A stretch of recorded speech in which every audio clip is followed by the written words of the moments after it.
सुप्रभातम आजिर पंचांग ओ अमृत वचन। सुप्रभातम अद्य दिवसस्य पंचांगम।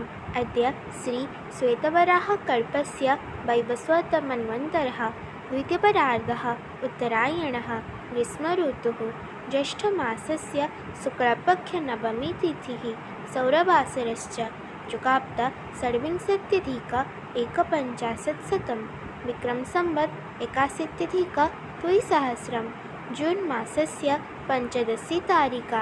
अद्य दिवसः सर्वेषां कृते मङ्गलमयं भवतु इति विभुपदारविन्दयोः विनम्रप्रार्थना।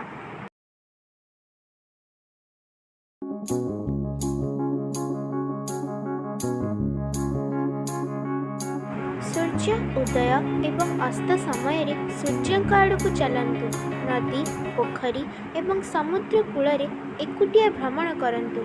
एपरि स्थान को बाछि नियन्तु ଯେଉଁଠାରେ ଶୀତଳ ପବନ ମୃଦୁ ମୃଦୁ ବହୁଛି।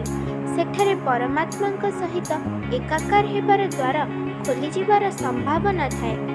ଠାକୁର ଶ୍ରୀ ରାମକୃଷ୍ଣ ପରମହଂସ।